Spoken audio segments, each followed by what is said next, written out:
Before we get started, can we there's like 5 different topics, 6 different topics that we want to talk about from this weekend. Obviously, I know you guys have hit that on the Trump issue, to Kyrie, that issue, if it's the issue, to my new teammates, to my free agency next summer, to what do I feel about the team and the upcoming season. If we can, like, whatever topic that y'all want to hit, let's stay there before we move on to the next, because once I talk about it, I don't want to go back. So whatever topic Tom, you starting it, please stay in that topic. I'll answer all the questions in that, and then whenever y'all want to move on to the next one, let's do it. So that's all I gotta say. Appreciate it. Go ahead. Tom Withers, Associated Press. Where do you want to start, Bron? Let's do let's do the Kyrie thing. Let's do that. Okay. What were your thoughts about him asking to be traded? And then I know last week he said that he didn't consult with you, before he decided to do that. Did that hurt at all? Well, my initial thoughts when I heard that Kyrie wanted to be traded, I had a ton of emotions. I was wondering if something I could have did better to make him not want to be traded. Is it the way that the season finished, or was it me coming back in the first place? Was it the coaching changes, or the GM change, or I don't know. I had so many different emotions go through my head, and for me personally, you guys are around. For the guys that was around every day, I try to do whatever I could do to help the kid out, be the best player he can be, try to help him, be a better leader, be a better scorer, a better floor general, a better defender, a better passer, getting guys involved, a better leader vocally. I try to give him everything and give him as much of the DNA as I could, because like I told you guys throughout the season, at some point when he was ready to take over the keys, I was ready to give them to him. So the only thing I'm upset about is that he took a lot of the DNA and the blueprints now to Boston. That's the only thing I'm upset about, really. Other than that, I mean, I wish the kid great health, and the kid wanted to do what was best for his, for his career.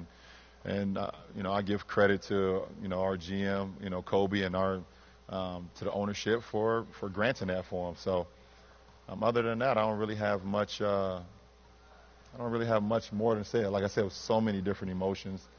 I just hope that I was I try to do whatever I could, just try to help the kid be as great as he could be, or as great as he wanted to be, and and that's it. LeBron, Nick Michaels, WRGM. What advice do you have for Kyrie now that he is in Boston and he is the guy? What kind of pressure will he have, and what advice do you have for him that you would like to tell him? No, I don't have any advice for him now. I got no advice for him or any other people that's on any other team. No, listen, man, we trying to win a championship here. I don't have time to give advice to other guys. You're either with us or you're against us. So, I'm truly humbled and excited, and it was a gratifying 3 years that we played together, but even if my son went to another team and we was playing against each other, I'm not giving him shit. Nah, he'd come home and eat dinner or something, but he'd get no advice from me. That's just the way it go. Dave McMenamin, ESPN. LeBron, one, how do you see those emotions manifesting on opening night playing against Kyrie, and also have you had any interaction with him since the trade? Well, emotions will come up anytime you've hosted a trophy with a teammate. And there's different levels of emotion, obviously, depending on the player, or different, what you went through with that guy. But it was emotions when I came back to Cleveland and I saw, D Wade and Udonis and Chris and Mario and those guys. When the first time I seen those guys, a lot of emotions, tons of emotions, because you know what you went through. There was emotions last year when when Delly came back for the first time, after hosting the trophy. So there will be emotions that go through your head, because the grind and everything that you went through with that particular player, being Kyrie. But hopefully, and I've been in this position before, so I know once the game gets going, then I'll be able to just to focus on us just trying to get better and be the best team that we can be that night. And that's the only thing that matters. Have you had any communication? Oh, I'm sorry. No, I haven't since he got traded. I had a little dialogue with him when I heard that he wanted to be traded. But since then, I haven't. You guys know Kyrie, so. Next question. Jason Lloyd, The Athletic. I think it was your first year back. We talked about, you'd said he can be stubborn and hard-headed at times and stuff you were trying to show him and teach him. Did you see this coming at all, even walking off the floor in Oracle at all? We don't get to see everything that goes on, obviously, with you guys. Did you have any sort of sense of this coming? No, I don't think anybody in the organization sees it coming. You guys don't see him all the time, but Jason, you're around enough. If it's something that we see, you guys would have saw as well. So it was definitely a shock, but we did a great job of. I think, like I said, Kobe and the guys in the front office did a great job of putting together a great package for our team to be as complete as we've been in a long time. So that's what I'm truly excited about.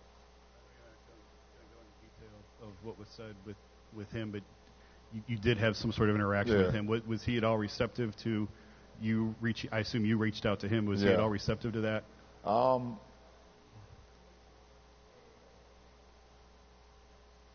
I reached out to him because I just wanted to get a little insight on, why he felt like he wanted to move on, and and it was,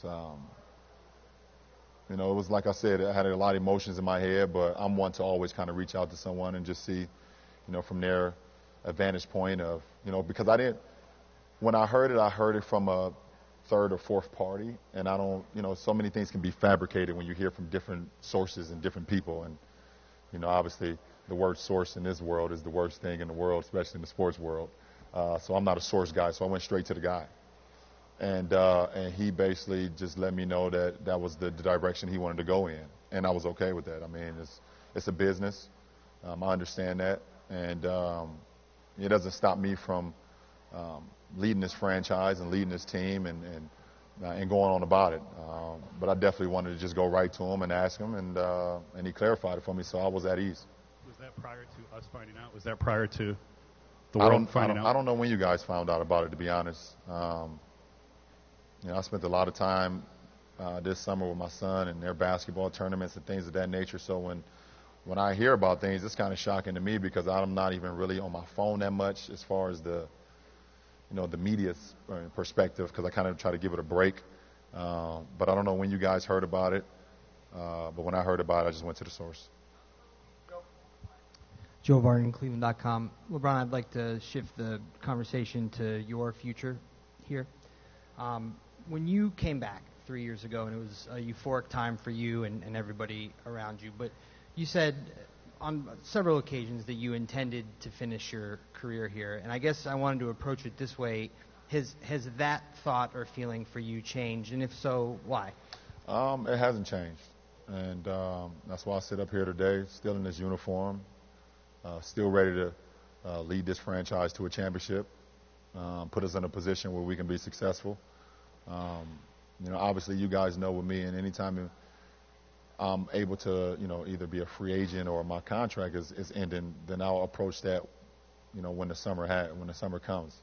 I won't ever, cheat my teammates or cheat the fans or in a situation where I'm worried or talking about free agency all year long, because I'm not going to give energy to something that I can handle in the summertime when I should be focused on what I need to do on a day-to-day basis to help this franchise compete for a championship, because that's what the front office wants. And, I think that's what, Kobe will want and the front office will want. I think that's what Dan will want. If that wasn't the case, they wouldn't have made the deal that they made to bring in this group of talent and made the, deals to get D. Rose here and Jeff Green here and Jose Calderon and guys like that to have championship-level talent. So it's my obligation to, to go about it that way. And when the summer comes, I will approach that. LeBron, John Telich, Fox 8, how are you? fantastic. Good. Good to be talking with you. Question about this year. You just answered Joe's question about you're going to give it your best. How do you frame your efforts with getting the rest of your team to be on the same kind of a page with you vis-a-vis wanting to win a championship this year? Well, it's a process. We understand that's a day-to-day process every single day from our coaching staff down to the players and down to everyone else that's in line with that. When you become a part of a team like this, you inherit what has happened and what will happen in the future. And we got a great group. We had a great mini camp in Santa Barbara last week. And, the best thing about it is guys just came in to work. No entitlement at all. No unfocus about what we want to do. And, we know we're here for a reason. And we're all here for a reason, and we want to compete at the highest level.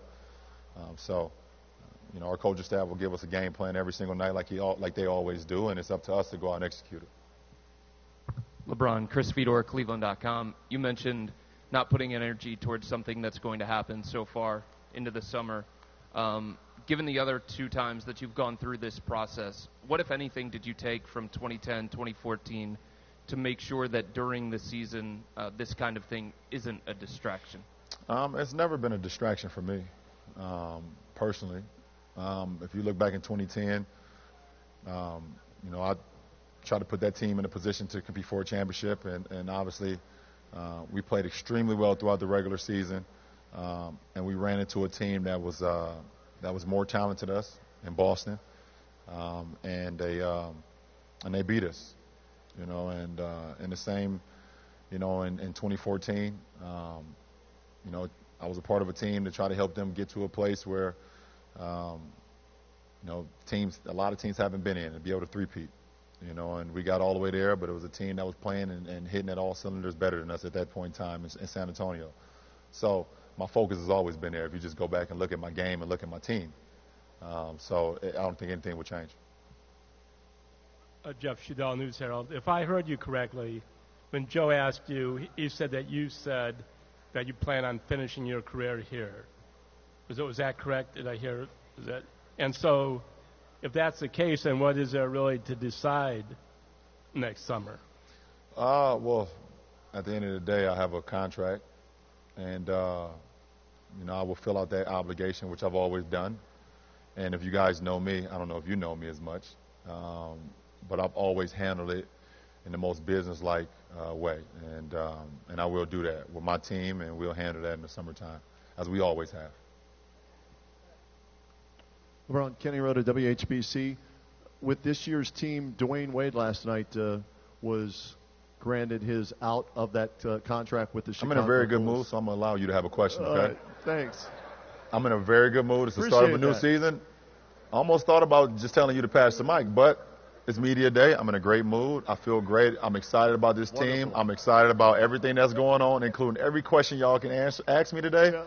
There's not one question that y'all can ask me that I cannot answer.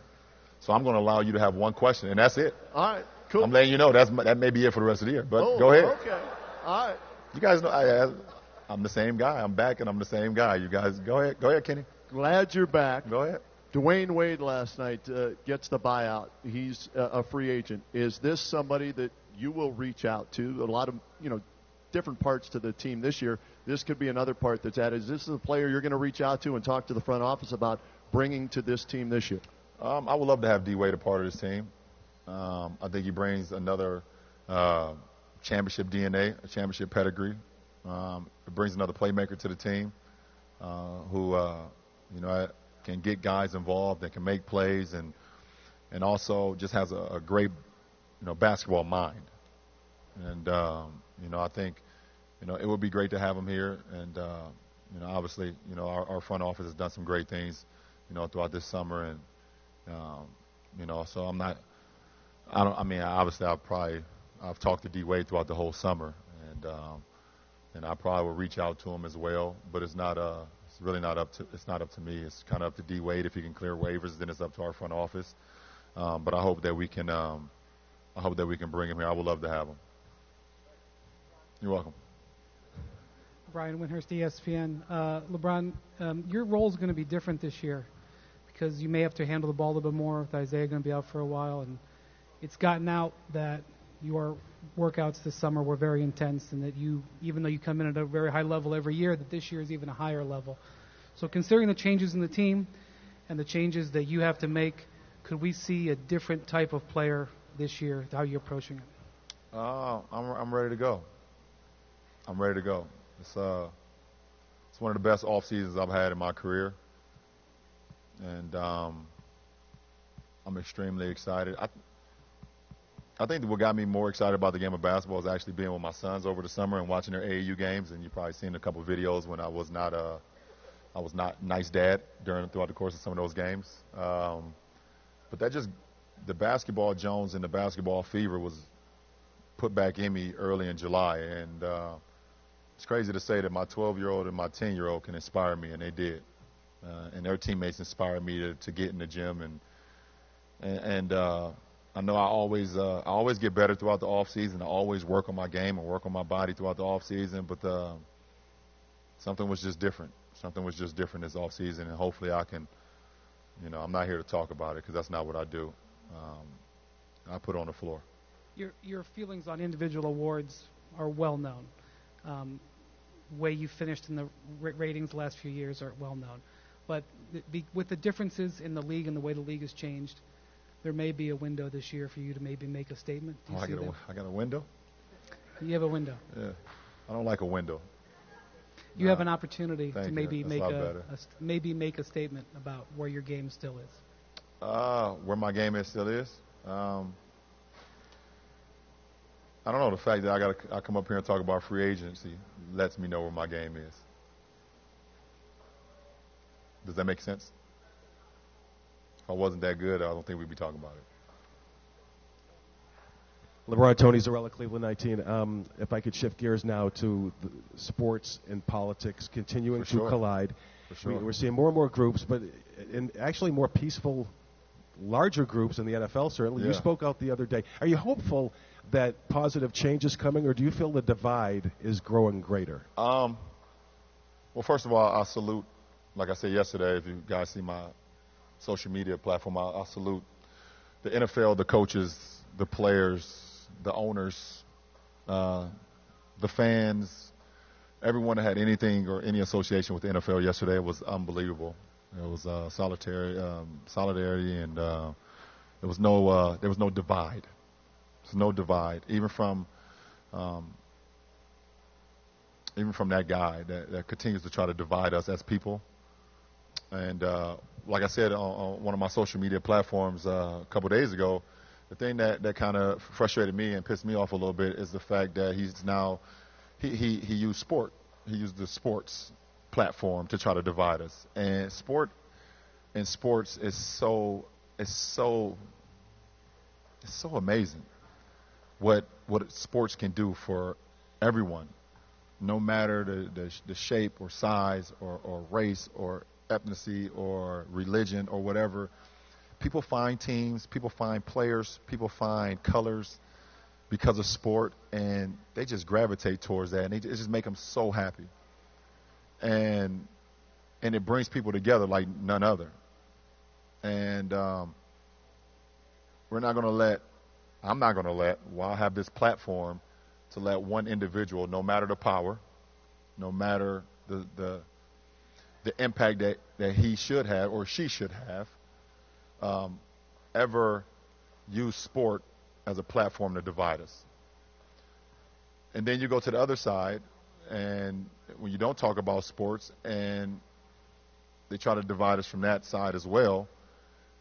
And the one thing that I can say and just think about is how can we personally, throughout everything that guy is doing, no matter if you voted for him or not, you may have made a mistake, and that's okay. If you voted for him, it's okay. I mean, I've done things for my kids and realized I shouldn't have gave my daughter that many damn Skittles. Maybe I shouldn't have done that. She won't go to sleep now. Can we sit up here and say that I'm trying to make a difference? And can we sit up here and say that I can look myself in the mirror and say that I want the best for the American people, no matter the skin color, no matter the race, no matter how tall or athletic you are or whatever the case may be. Can we sit up here and say that we are trying to make a difference? Because we know this is the greatest country in the world. It's the land of the free. But we still have problems just like everybody else. And when we have those problems, we have to figure out a way how we come together and be as great as we can be as the people. Because the people run this country, not one individual. And damn sure not him. Yeah, so as I got this platform and as I have a way to inspire and I have a way for my word to be bond. I will lend my voice. I will lend my passion. I will lend my money. I will lend my resources to my youth in my inner city and outside of my inner city to let these kids know that, there is hope. There's greater walks of life, and not one individual, no matter if it's the President of the United States or if it's someone in your household, can stop your dreams from becoming reality. And it's that simple. Or maybe not that simple if you can't appreciate it.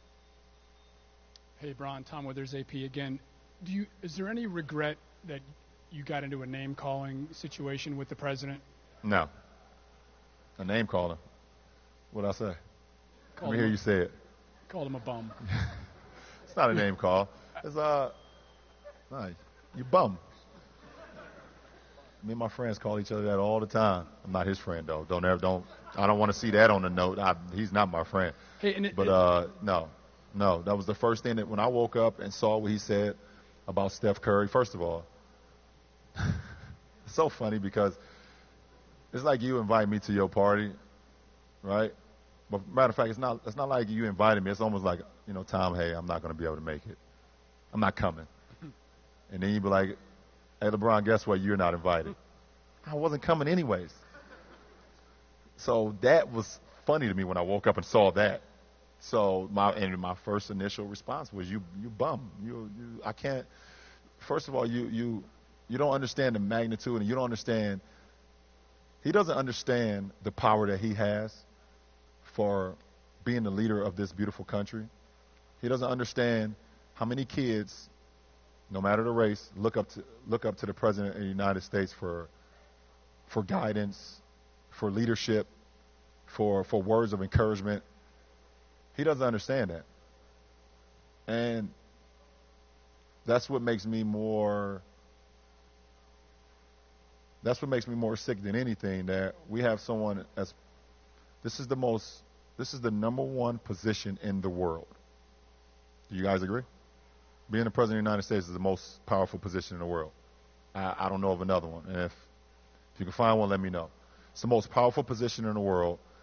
And we are at a time where the most powerful position in the world has an opportunity to bring us closer together as a people and inspire the youth and put the youth at ease on saying that it is okay for me to walk down the street and not be judged because of the color of my skin or because of my race.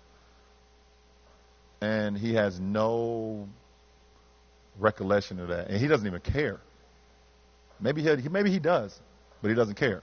So do I take away, do I just say, take away you bum off my, no, because if I did, I would have deleted my tweet. Do you find is there a positive in all this, Bron, in that absolutely the conversation, he's awakened people and conversations are happening? The conversation has happened. Me, D-Wade, Melo, and CP stood on the biggest night of sports at the ESPYs.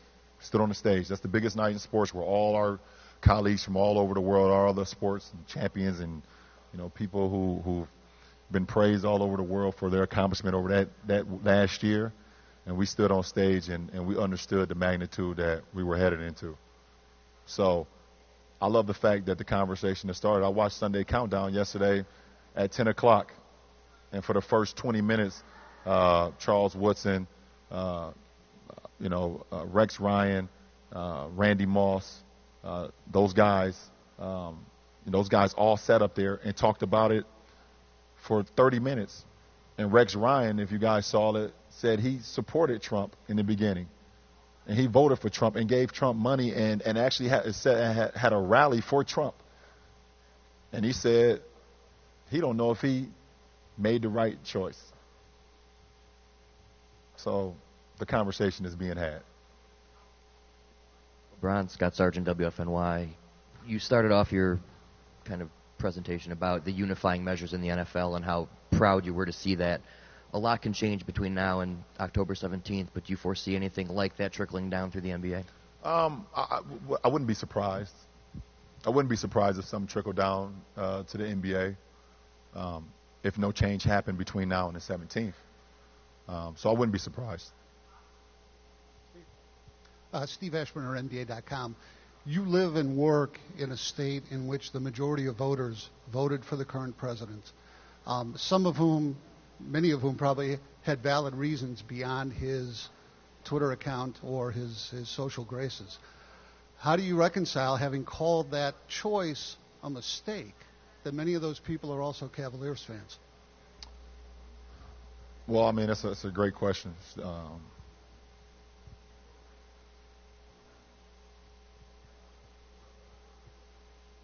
At the end of the day, like I said, you can. I don't think a lot of people was educated, and I think that's one of the biggest problems that we have when it becomes vote time. That people are just not educated on either the individual or what's actually going on in the state of the world right now. Not like that particular state, but in the state of the world. I don't think a lot of people are educated, and they make choices and say things that's uneducated. And am I saying that the people of Ohio wasn't educated? Am I saying that some of the other states that voted for him was uneducated?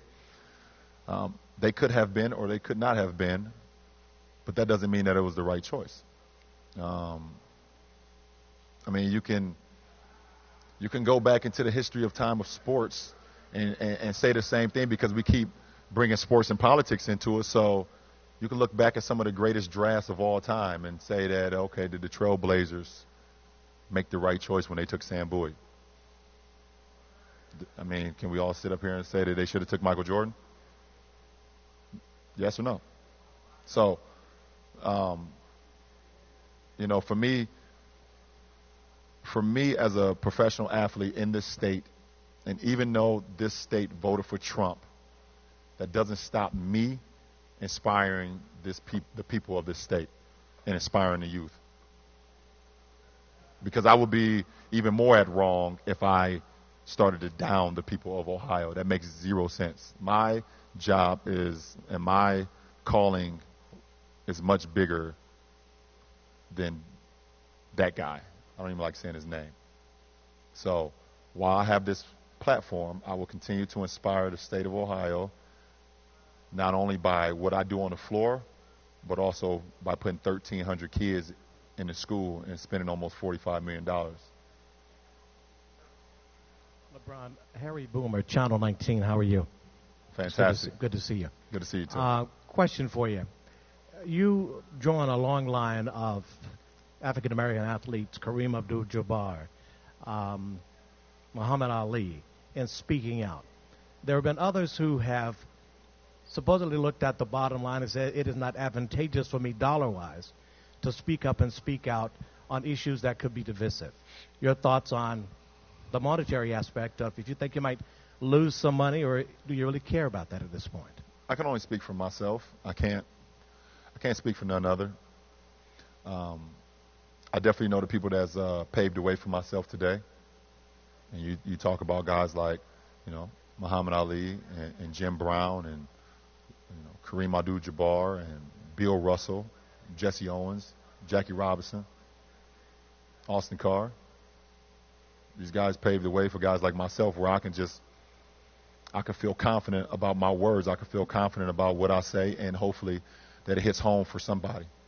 I don't really get involved into the money issue thing, because I'm doing okay for myself. I'm doing okay for myself. My family's doing okay. But even if we weren't doing okay financially, I would still be trying to find a way to just better the youth and inspire the youth. So, but like I said, I can only speak for myself. Thank you. Nolan from the Medina. You turn his mic up. Rick Nolan from the Medina Gazette. If things aren't improved by the 17th, could you ever see yourself doing something a la the NFL, or taking a knee during the anthem, or how would you feel if you didn't do it, if any of your teammates did? Listen, I think we all have the right to express our feelings about whatever that's going on in that particular time, and I can respect that from my teammate or respect that from anybody in the league. For me personally, my voice, for me personally, is more important than my knee. I talk to you guys every single day, and what I say, I think it should hit home for a lot of people and know where I stand. I don't believe that I have to get on my knee for me to even further what I'm talking about. But I don't down anybody that's doing it in the NFL. I salute Colin Kaepernick for being as powerful as he was and being the one that he had to fall on the sword, unfortunately. And I hate that. And I hope that some NFL owner, I wish I owned an NFL team right now, I'll sign him today. But I'm not. But I think my voice and what I do in my community and what I stand for, I don't think that I have to show you guys more by getting on a knee or doing something else or trying to create something else. But I think it's powerful what all these athletes are doing. We even had the first baseball player to do it 2 nights ago, I believe, wasn't it? 2 nights ago? That's phenomenal. So, I commend these guys, and I commend everybody that's just trying to make a difference. Because it's not about, we need to get this, it's not about the disrespect of the flag and our military and everybody that has made this world free. It is about equality and people having the option and the freedom to speak upon things that they feel that's not unjust. It's not about the disrespect of the flag. And I hope if anybody have anyone here that has any family members in the military or anybody that's ever been in any walks of life to try to save this world, because I do not. I have no family members. But I do understand that this is not a disrespect to the men and women who have served our world to help us become free. It's not about that. And the people that's trying to divide us are the ones who are trying to say that is a disrespect to the military families and to the people who served our country. It is not about that. It's the furthest away from that. Sorry. Jason Lloyd, The Athletic. You've made your feelings abundantly clear on the president. Dan has an opposite view, obviously. He's been a financial supporter of Trump. He was at the White House in June. Donald called him a good friend, I believe. Has that had any impact on your relationship with him, and is that anything that you guys have discussed? We have not discussed it face to face. It has no impact. I think if, just things when you put yourself in a position, like that, to even stand close to the guy like that, I think he will call. If anyone stand next to that guy, I think he will all say, you guys are close friends. He doesn't even know you. I was just thinking that's just how irrational his mind is. I can't speak for Dan. He's his own man, and I can't speak for the situation that happened. I can't speak for that, and he can tell you about that. But I think for me as a player of this franchise, then I got to just continue to do what I can do to help better this better this team, better the conversation, and continue to inspire. But I can't. It hasn't changed my relationship, and it hasn't changed my outlook on the situation. You guys know how I feel about that. Tom Withers, AP again. We miss anything, Bron? Yeah, my new teammates. Yeah, I could go. You don't even have to ask me. Yeah, IT. First of all, I love Isaiah, and first of all, you guys know what he did for that franchise in Boston. He captivated the fans, captivated the city. I watched a lot of the Boston games, and listen to Tommy Heisman and keep calling him the little guy, the little guy, and it's seeing what he had to go through last year in the playoffs with the obviously I don't want to bring that up because I know he's trying to move forward, so I don't even want to bring that up, but we all know what I'm talking about, and for him to go out and still play the way he played, and I think it's just unfortunate that there had to be a change of scenery for him. I think he his guy who was picked last in the draft, you call that Mr. Irrelevant, who has made himself an NBA All-Star and a big-time player, and felt like he finally had found a home, and just goes to show you how it's just all about business. It's all about business. You guys see my tweets on that issue too, so you go back if you want to bring that up. But move on to Jay. Has a lot of battles with Jay over the last few years, and I love the acquisition of having Jay around. His toughness, his ability to guard 2s, 3s, and 4s, some 5s in our league. Not afraid to even guard some 1s. His ability to shoot the 3 gives us a lot more space, but his ability to cut too and move without the ball is something that a lot of people don't talk about. Jose, a steady point guard who's always been in the 40s in three-point percentage and also led the league in free throws at one point when he was in Toronto, I believe. Going into my Rolodex here now. So I'm great to have him. I'm excited more than anybody about Derek and D Rose. The kid has a lot to prove. From competing against him from so many years, especially in Miami when he was with Chicago, knowing the competitor that he has or he's been over the years. Been a fan of him for a long time, and I never thought in my wildest dreams that I'd be a teammate of his. I think he had a hell of a season last year, and people don't really see it because of the chaos that was going on in New York. Played 64 games, averaged 18 points, and 4-4. Played 64 games.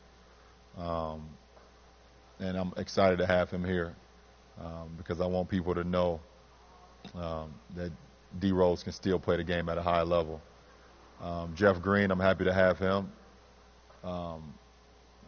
Another wing that can play multiple positions, can guard multiple positions, very athletic, and another guy that has a chip on his shoulder. All the guys that we picked, and Kobe did a great job of going to get them, they all got chips on their shoulders, and they all either want to not only prove people wrong, but prove themselves right more than anything, that they belong here and they can play at a high level. And then, I haven't seen Big Z. I'm sorry, Z, where your jersey at? Might strike me down. We get Z in the trade too from Boston, another big kid, young guy that we hope to develop over the course of the season. And, if his number is ever called, I think we see what he can do. And Jetty, it's Jetty, right? With a C? Am I saying it right? Jetty with a C, right? Watched him in EuroLeague this summer. Super athlete, runs the floor extremely well and plays some great ball for his national team. So, it'd be great to see him develop and compete against him throughout training camp and throughout the season, and see what his outlook on our team can be as well. Have I missed anybody? Is that it for the additions? That's it? Is that it for the questions? You guys got me for like 2 more questions. You can ask me anything, and I'm out of here.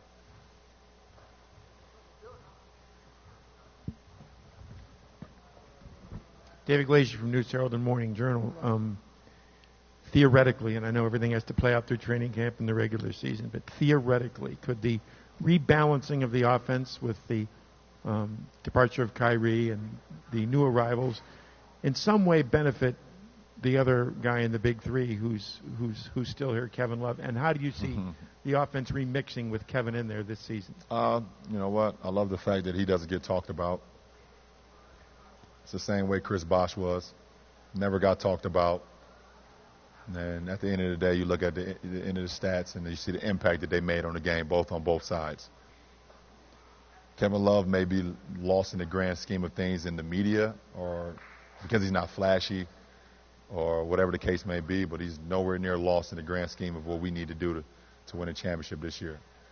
And he's going to be a huge focal point for our team. And obviously, I haven't seen, our coaching staff may have some things that they have in mind. We don't know. Tomorrow we begin.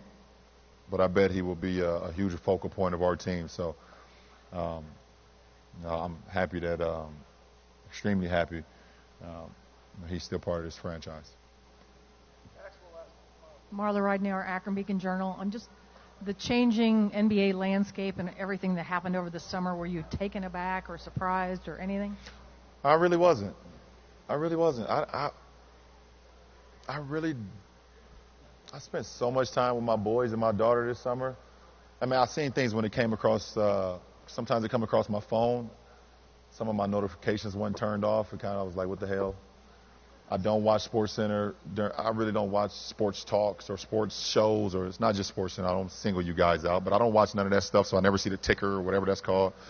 I do watch NBA TV because I like watching vintage games when they come on, so I watched a lot of vintage games this summer besides Game 5 of the 2017 Finals.